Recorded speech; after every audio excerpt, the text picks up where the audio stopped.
Hello, my name is Ana Ivanović. I'm an art historian and curator for Montenegro. And first of all, I would like to thank Marika Kuzmic and Museum Susch for inviting me to do the lecture about work of women artists from Montenegro. And I find this project very important, not just as a so to say, cultural program, but as an act of visibility as well, and as an opportunity to correct the gap in understanding and acknowledging women art. Today, I will speak about the work of women artists from Montenegro, with the focus on the three women artists that, so to say, made first steps in the Montenegrin modern art. And although their work was very significant, it have not been given the place that it deserved in the official artistic narrative.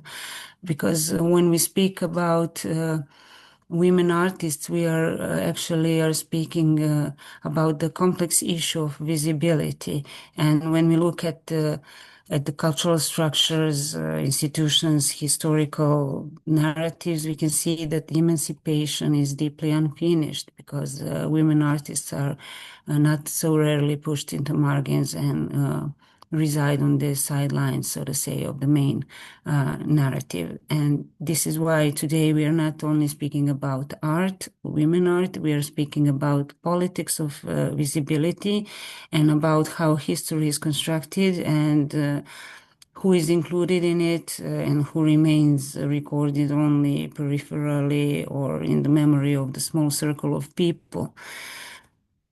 And that's why I find very important to understand the position of women artists, and when we speak about their position, it's very important to begin with something that is usually taken for granted, which is language.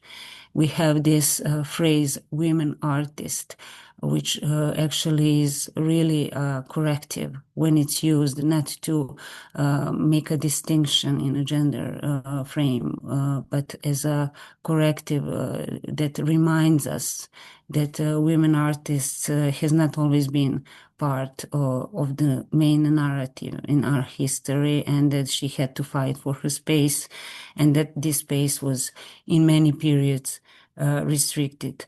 But language is only one part of the problem.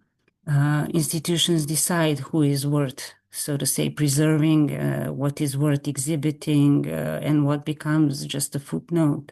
And when we look at, for example, museum collections, women make up only 10 to 15%, and that's not of the collections and the representation, and that's not specific only to Montenegro, but in the world as a whole. And this is not the number that speaks to a lack of female creators. It speaks to a lack of recognition, which is more important. And this situation is not, so to say, isolated. It is a part of the broader global matrix that connects patriarchal patterns and neoliberal tendencies. In this combination, responsibility is shifted to the individual, while the structures and the system remain untouched. And culture, through its institutions, education, and the media, often reproduces precisely these structures.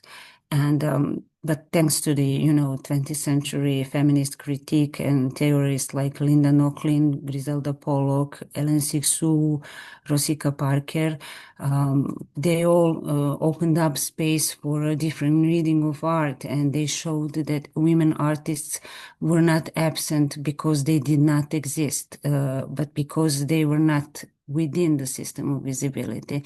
And that's particularly why I find this project very important, that it's a small but very important step towards regaining the visibility and giving the voice, maybe in a way, to hidden histories, which is the title of my lecture today.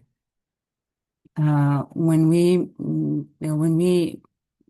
brought down this broader context to Montenegro, we can encounter a complex historical and social landscape, because Montenegro does not have, so to say, linear course of cultural development. It has gone through periods of sometimes constant wars, political upheavals, and institutional discontinuities in the past, and this logically left consequences on art as well.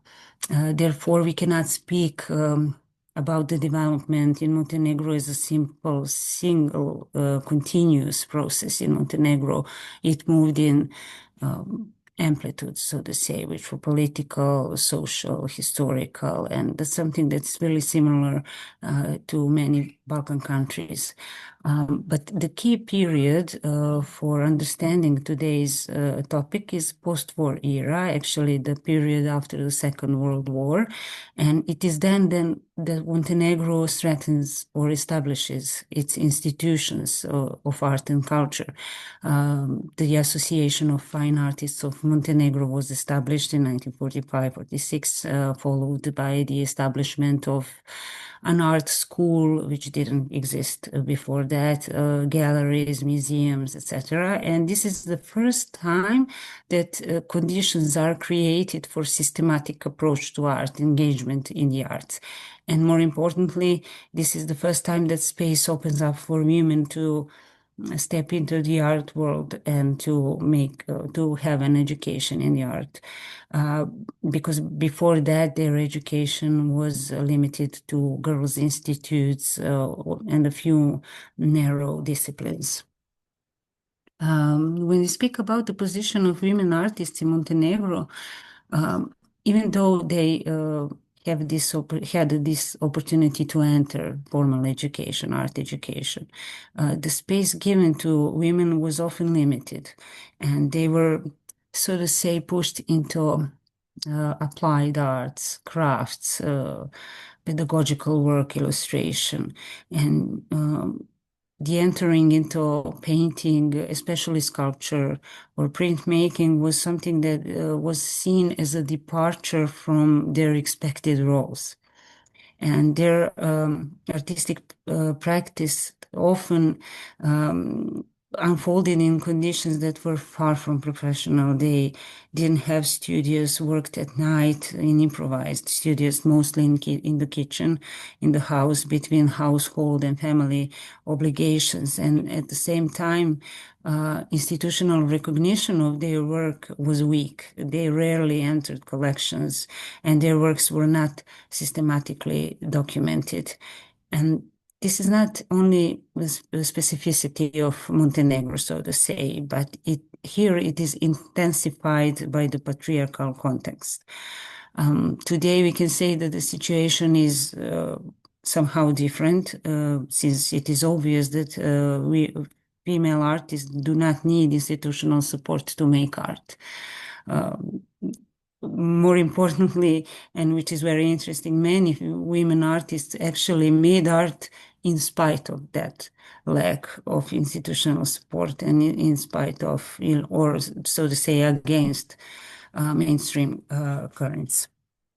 But when we speak about art scene development in Montenegro, I would like to emphasize 3 points that are directly or indirectly connected to this development, or maybe underdevelopment. The first is institutionalization of art, which I mentioned before, after the Second World War, because it opened the path toward formal education, toward the systemic approach, exhibition activity, collaboration, etc.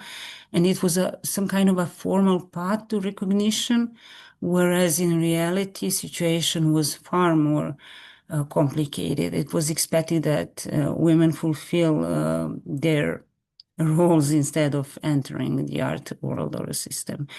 And even though there was, this formal entrance into the education, the art of this period itself was initially guided by socialist realism as the state's artistic directive, which gradually evolved into the socialist modernism, which blended, so to say, aesthetic diversity with ideological neutrality. And even though Montenegro in the 60s and 70s was in a period of active exchange between regional as well as international art scenes in Montenegro, the country itself did not fully embrace, so to say, neo-avant-garde conceptual art, new media, feminist practices, performance art, because it lacked so to say, big cultural centers like Belgrade, Zagreb, Ljubljana, where these movements thrived. Montenegro largely remained, so to say, traditional. And it was due to the conservatism of institutions and the lack of different institutions for art education, critical theory, or independent art scene. And in the following decades after the Second World War, that was mostly the dominant artistic preoccupation in Montenegro. The second point is Cetinje Biennale. Cetinje is a small city in Montenegro, which is an old royal capital, and many cultural institutions are in Cetinje, are established after the war in Cetinje and exist still today. Cetinje Biennale was a key turning point in the shift toward contemporary art. It was founded in 1989. It had 5 editions, and this event arrived at a critical historical moment. It coincided with the fall of the Berlin Wall, the violent breakup of Yugoslavia, a very traumatic period for Yugoslavia, political and cultural isolation. But Biennale provided a space for dialogue, resistance, and artistic experimentation. So it played a, so to say, crucial role for many young female artists in their formative years in shaping their art, and they recognized contemporary art as a field for gaining visibility, artistic autonomy, and freedom. And by the end of the 1990s and throughout 2000s, many women artists embraced an artistic language that is far from nationalist symbolism or some kind of mythic rhetoric that existed before that. And instead of that, they focused on social engagement. So they developed artistic responses to that conditions, and which extend beyond the local context. In addition to this artistic activism, the need for collaboration and the exchange of knowledge became essential in serving as a kind of corrective, so to say, to shortcomings of formal artistic education and the lack of critical theoretical framework or infrastructure. And because the passivity of these institutions and through their inaction reinforced the status quo in culture, which is very dangerous state, and it left a void in necessary dynamic and reflection. So in response to that, new spaces for action emerged, challenging patriarchal values and structures, and all these initiatives, which is the most important of all this said, is that they were primarily organized by female artists and cultural workers. However, this does not mean that patriarchal patterns were removed from the art world. On the contrary, instead of being deconstructed, division emerged between 2 parallel trends, so to say. On one side, we have this clearly defined multimedia contemporary practice, and on the other, we have conservative current that remains continuing to uphold traditional hierarchies and value judgment. And that's something that's very in common for many Balkan countries, these 2 parallel currents. And that's something that is about the context itself in Montenegro and Montenegrin art and culture and the position of women art. As I say, as I said before, I would like to emphasize the work of the three women artists that worked after the Second World War throughout the second half of the 20th century. I consider them pioneers of contemporary Montenegrin women's art because they were very important but not recognized at the time. And the paradox is bigger when we see that they were present in the time they were active, but as the time passed, they were more and more invisible instead of being the opposite. So what all these three artists have in common is that they were present. They participated in exhibitions, worked in schools, served as secretaries of the Association of Fine Artists in Montenegro, and actively contributed to the artistic scene. The question is, did they contributed to the development as such because they were left out of the formal, or so to say, public sphere and didn't enter art history of Montenegro as a specific phenomena. And more importantly, their contribution has not been historicized in whatever way. So today they are almost unknown to the wider public, and that's why this lecture is in a way the act of remembrance and the act of correction, if that's possible. First of the artists that I would like to present today is Danica Danja Đurović.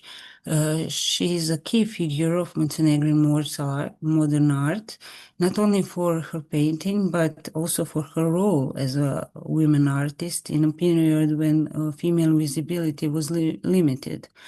And she began her artistic education in the studio of Ministry of Education in Montenegro under Milo Milunović. He was an artist, a painter, a very important and influential figure in local and Yugoslav art scene as well. She later studied at the School of Applied Arts in Zagreb and completed her education at the Pedagogical Academy Nikšić, which is a city in Montenegro. And this diverse background was like combining craft, theory, pedagogy strongly shaped her artistic practice. She was a scholarship holder of the State's Council for the Advancement of Art Moshe Pijade, which gained her residency in Paris. That was a very important award in Yugoslavia. She also was a professor of fine art in Titograd, which is today's Podgorica in Montenegro from 1952. At this photograph, we can see her with the other artists that I will speak about in the next few minutes, Nada Marović Stanić, among their fellow colleagues in Belgrade at the exhibition of fine artists of Montenegro. And the interesting thing is that these three artists that I will speak about were not, so to say, unsupported by their fellow colleagues.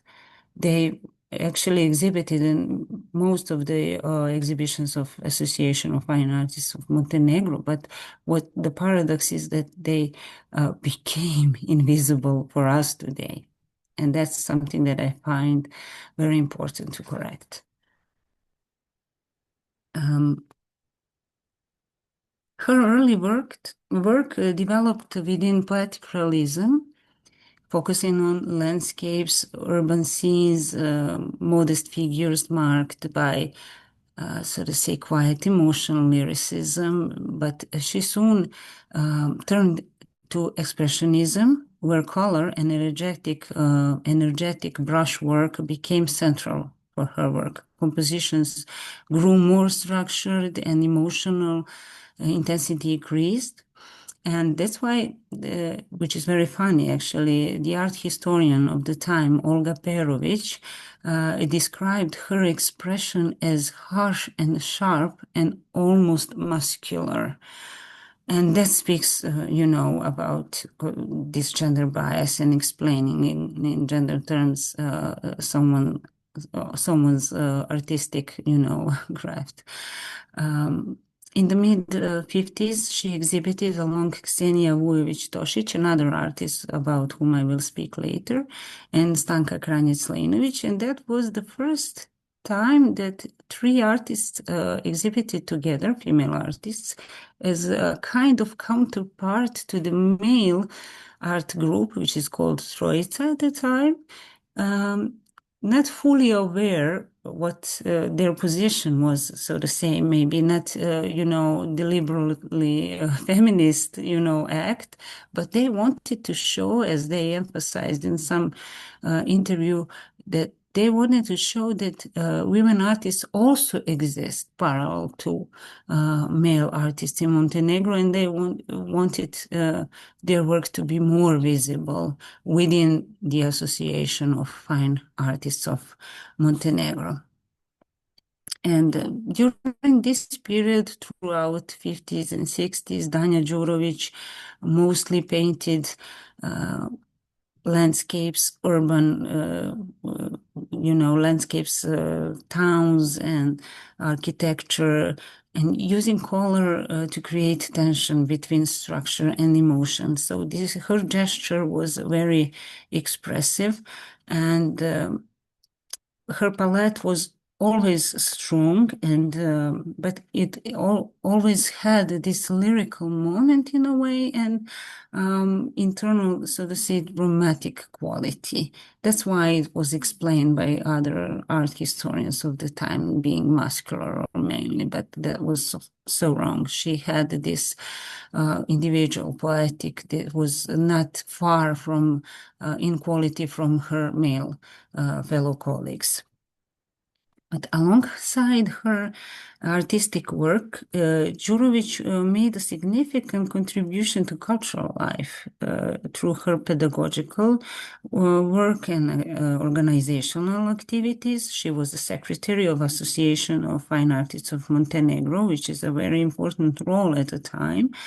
And she played also the very important role in revitalizing post-war cultural life by organizing exhibitions and supporting the development of contemporary art. At the very beginning of her career, she was the only female artist at the first exhibition of the Association of Fine Artists of Montenegro among 29 colleagues, which is very, very interesting fact. It speaks to a lack of female that entered the art world, but in the following years that number actually increased. So she wasn't important just as a painter, but as a pioneer, as I said, because her legacy affirms that women are an essential and equal part of art. And they are not part of the main art history narrative doesn't mean that they didn't exist. So their, so to say, courage in that context was as vital as their talent. This painting was awarded at the state's artistic salon called 13th of November. So she was awarded 2 awards and was very important cultural worker in Montenegro at the time.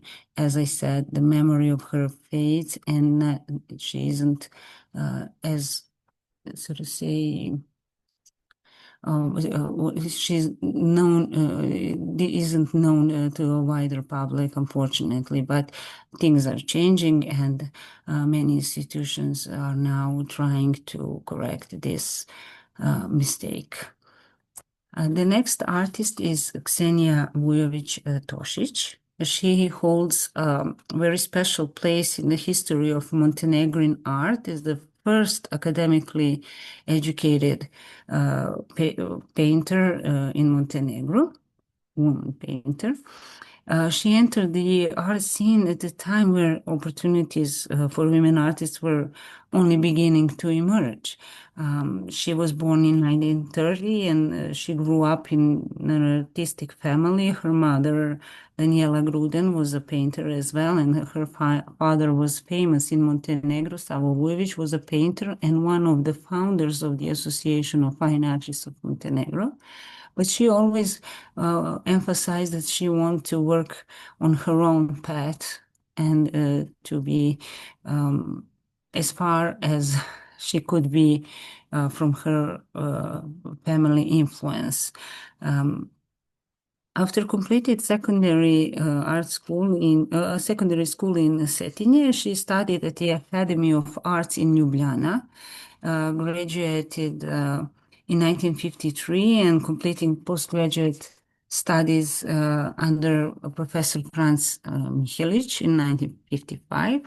And she received early recognition with the Prussian Award in 1945, which was very exceptional achievement for such a young artist. And after working briefly in Slovenia, she returned to Montenegro, where she worked at Lovćen Film, which was the part of the movie industry in Montenegro. And she became a member of Association of Fine Artists of Montenegro, and she exhibited at almost every exhibition of the association. Despite her education and awards that she gained, she was a scholarship holder of the Council for the Advancement of Art, Moshe Pijade, Yugoslavia, and she had residency in Paris. And despite all of that, she couldn't get a job. She couldn't get a job for 10 or more than 10 years. She was unemployed. And once in one interview, she mentioned that she was sad that she was overeducated to be a professor at school. So she waited for more than 10 years to get a job. And in the meantime, she worked as a freelance artist. And that's the situation that explains how context worked for female artists in Montenegro. She worked in many media, including painting, graphics, illustrations, scenography, but painting remained central to her over. And in addition to what I've said about her unemployment, she once said this quote, which I would like to emphasize. She said, "For the sake of painting, I'm even prepared to make sacrifices. One of them is sleep. I am a housewife and a mother, and I have very little time left for painting. I only pick up the palette in the evening. Sometimes I work the whole night. But one cannot make a living from painting. From the works I've sold, I haven't even covered the cost of materials. And that is yet another sacrifice." And that explains very much so how most of the women artists operated at that time. She was a painter, but she had to shift her focus to pastel because she didn't have studio. And she said, "I worked in my kitchen, but I have to put my paints, my canvas on kitchen elements, and that's not, very good." So she transferred her focus to pastel painting. And but she never gave up. So that's one of the most important things, that this durability and endurance, which many women artists are enforced to have. She was a pronounced colorist. She used broad gestural and textured applications of paint, often reinforced by dark contours. Her restrained tonal palettes convey strong inner vibration and emotional depth. Her themes were primarily intimate, that was landscape, especially views of river in Podgorica, still lives, portraits of women. This is her self-portrait, and children. And these works reveal her sensitivity, her empathy, the interest in both the visible and inner life of her subjects. And she emphasized that she is the most interested in portraits and the psychological part of portraits. And not so much the themes, but the technical, craft of these paintings speak to the situation that these women artists weren't no different from their fellow colleagues who gained recognition at the time they were active in the art world, and somehow these women didn't. She exhibited extensively in Montenegro and abroad, maintaining the active presence on art scene for several decades. She worked all through the second half of the 20th century. And alongside her artistic works, she made an important contribution as a cultural organizer and educator.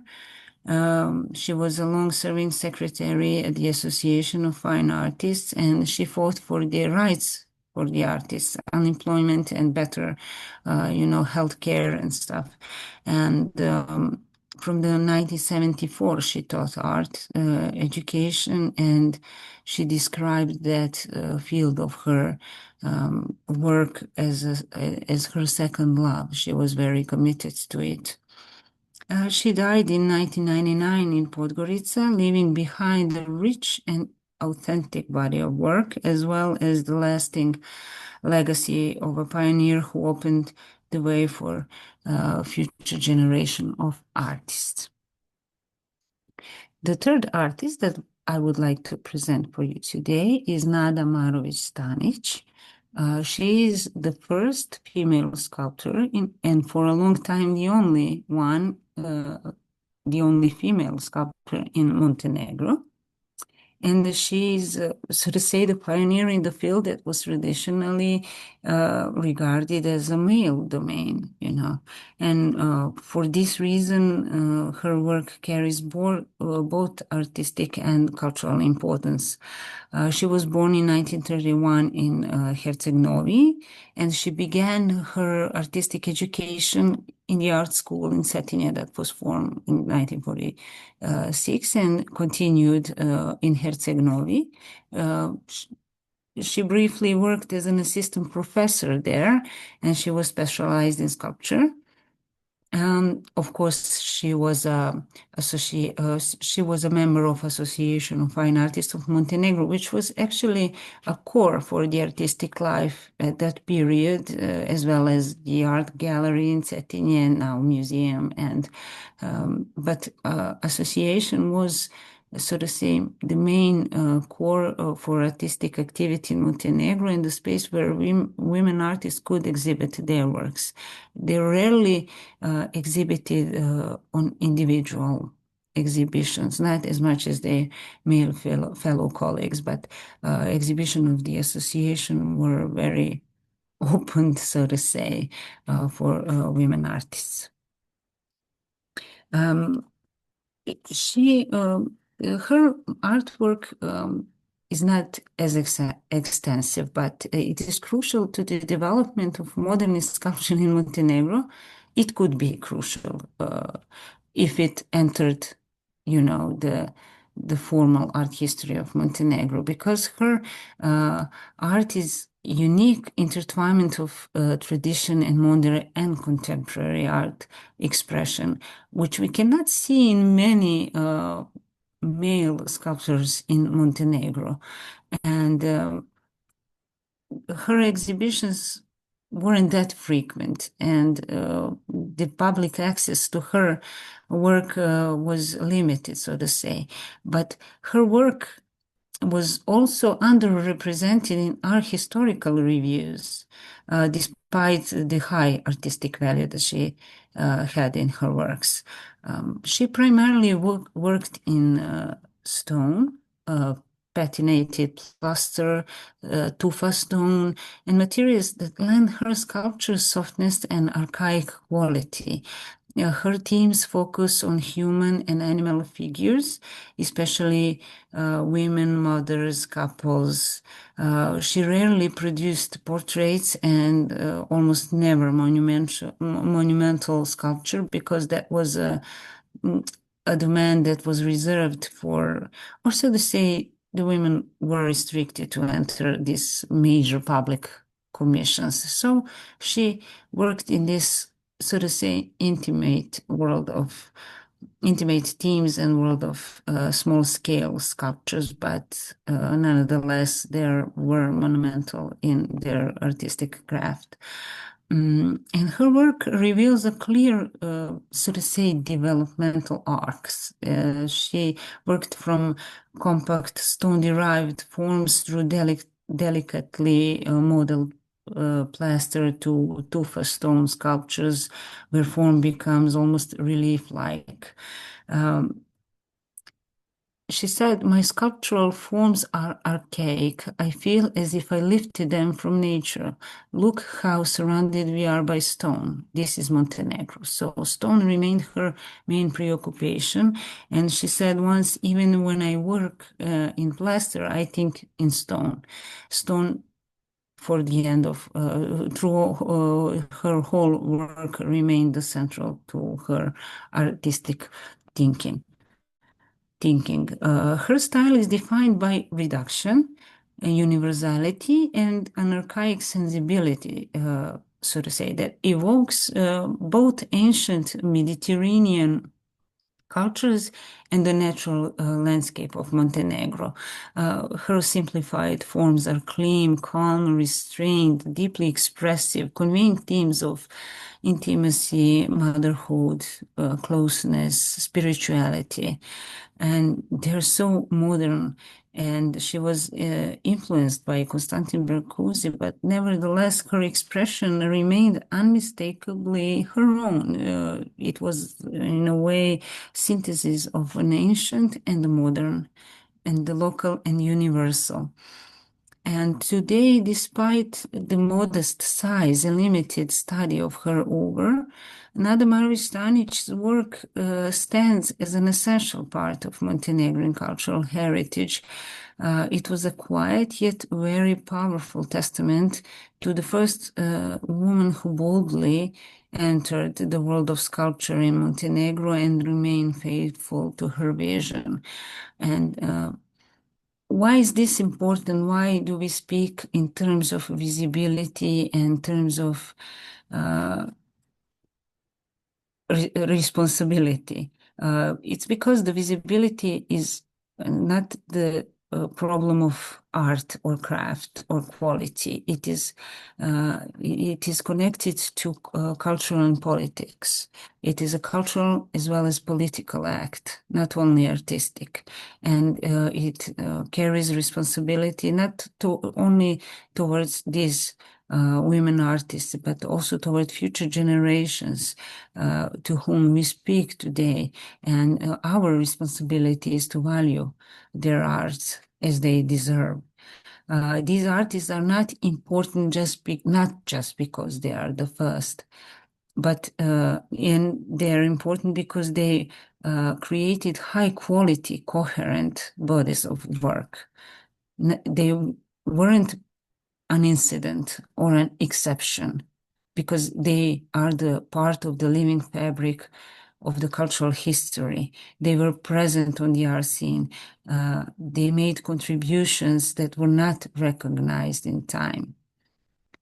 And the lack of critical apparatus, the lack of writing, the lack of institutional memory, all of this has led to their works standing in the shadows today. And it can be changed, we must change, because their invisibility of their work is not on them, is on the system. And that's not, so to say, sentimental issue when we speak about visibility of women artists. It is a tool for understanding society. It changes the way we interpret culture, history, even in identity. And when we speak of these three artists as a in these terms as a case study, but when we speak about them, we are speaking of the female cultural heritage that is waiting to be brought back into the view, into the light. We must shed light on their work because it exists, and it is up to us to give them their voice back. So, thank you.